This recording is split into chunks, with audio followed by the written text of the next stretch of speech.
इसी राजनीति का प्रस्थान बिंदु है दादरी। गौरक्षा के नाम पर वोटों को पक्का करने का एक सामाजिक षड्यंत्र ऐसे प्रचारित किया गया जैसे पूरा समाज गौरक्षक है और दूसरा गौ भक्षक। नतीजा दहशत बढ़ने लगी। यह दहशत अब इतनी बड़ी हो गई है कि लोग गाय पालने में घबरा रहे हैं। गौरक्षा के नाम पर कैसे वसूली का धंधा चमक रहा है, इसकी एक वानगी देखिए। हमारा दावा है कि यह तरीका आपकी कल्पना से भी बाहर होगा, आप कांप उठेंगे।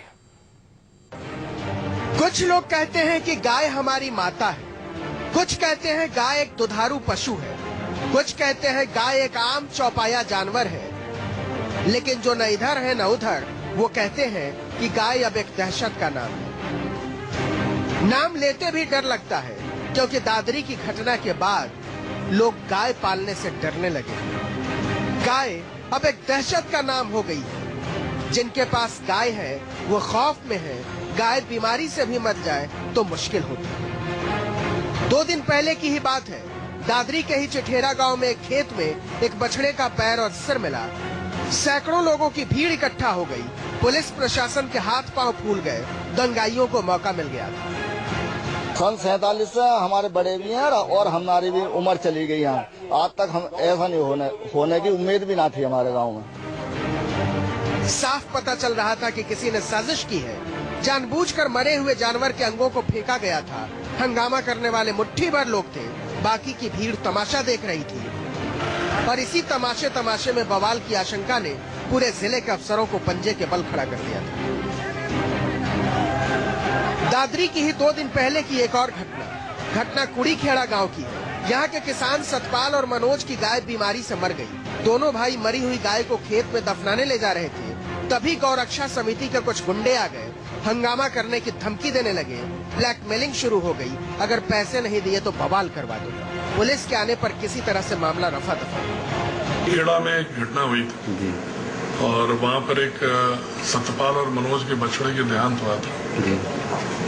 उसमें वो लेके निस्तारने के लिए जा रहे थे, तो वहाँ पर कुछ लोगों ने अफवाह फैलाने की कोशिश की, बछड़े को मारा गया है।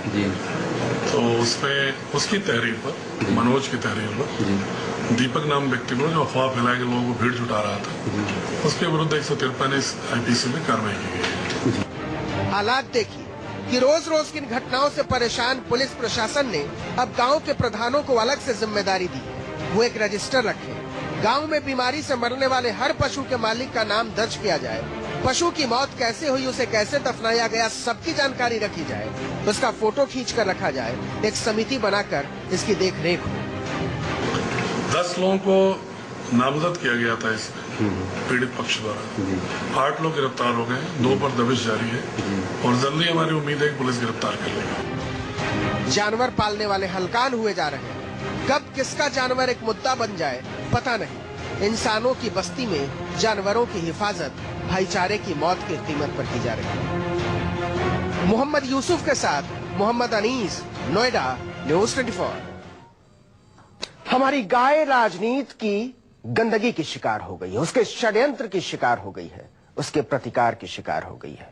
गौरक्षा के नाम पर गुंडागर्दी देखी आपने, उस गुंडागर्दी की ताकत देखी, जरूरत देखी और उसके पीछे के चेहरे भी देखे। लेकिन गाय का सबसे प्यारा सच आगे है। गाय के बहाने आपको एक अलग दुनिया में लेकर चलते हैं। बच्चा जब स्कूल जाता है और लिखने लायक होता है तो सबसे पहला निबंध लिखता है गाय पर। हम सब ने वो निबंध लिखा है।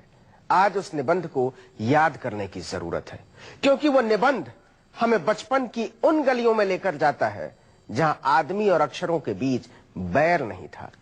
लेकिन आज जब हमने कोशिश की तो शब्दों के मानी बदले बदले से नजर आए। गाय हमारी माता है,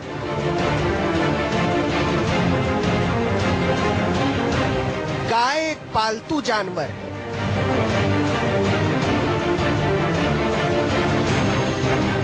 गाय दूध देती है।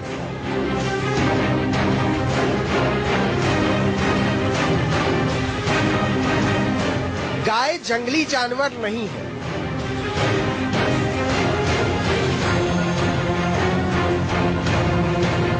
भारत में गाय को मां की तरह सम्मान दिया जाता है।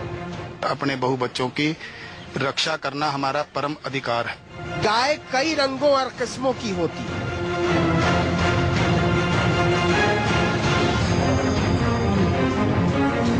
फिर गाय को लेकर विवाद हुआ।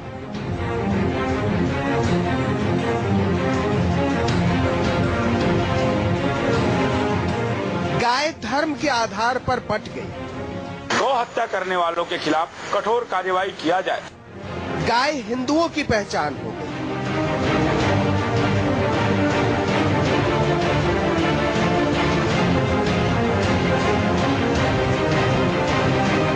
फिर गौ मांस पर झगड़ा हुआ।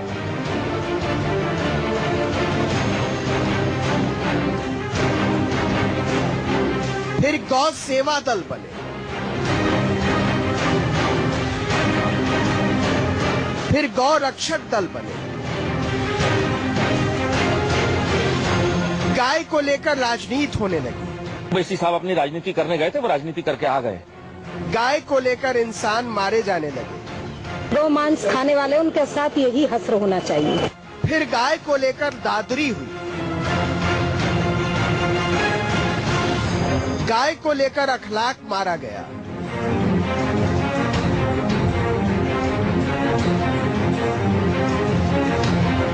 गाय की सियासत गर्म हो गई। गोश्त का हमला नहीं था, ये मजहब के नाम पर इनको कत्ल किया गया है। फिर गाय एक दहशत हो गई।